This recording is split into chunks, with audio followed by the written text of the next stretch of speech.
নমস্কাৰ মহাষ্টমী আৰু সকলোকে মোৰ আন এটি ব্লগলৈ স্বাগতম জনাইছোঁ আৰু সকলোকে দুৰ্গোৎসৱৰ ইয়াৰ পৰা শুভেচ্ছাও জ্ঞাপন কৰিছোঁ। বিশ্বনাথ চাৰিআলি বুলি ওলাইছোঁ পূজা চাবলৈ আৰু বিশ্বনাথ চাৰিআলি পোৱাৰ আগতে আমি লগৰ এজনে থিৰাং কৰিলোঁ যে এইবাৰ পূজা চোৱাৰ লগতে আমি ঠিকছে খাম, যিমান খাব পাৰোঁ খাম, মানে যেনেকৈ য'ত যি হওক খোৱা মানে আকৌ জেলেপিও নহয় দিয়ে, জেলেপিটো পূজাত চবেই খায়, তো আমি যি ষ্টেজ অগ্ৰম বগ্ৰম যি পায় ইয়াক খাম বুলি থিৰাং কৰিলোঁ। আৰু খোৱাৰ আৰম্ভণি আমি ভাবিলোঁ পাও ভাজিৰে কৰোঁ। পাও ভাজিত গ'লোঁ, দোকান এখনত গ'লোঁ, ধুনীয়া ভাইব দি আছিলে, ৰেডিঅ'ত গান চান বাজি আছিলে, বোলো বঢ়িয়া হ'ব চাগে। এইটো পাও ভাজিটো লোৱাৰ পিছতহে গম পালোঁ যে আমাৰ লগত বহুত ডাঙৰ স্কেম হৈ গ'ল। এইটো চাওঁ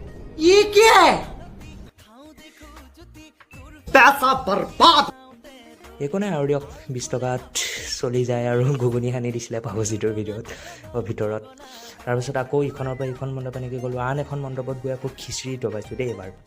আৰু পূজা চাব আহি কোনে মই এইবিলাক খিচিৰি খবৰ কি খাই থাকে, তো আমি খাই দিওঁ আৰু চলি যায় এনেকৈ খাবলৈ আহিছোঁ যিহেতু।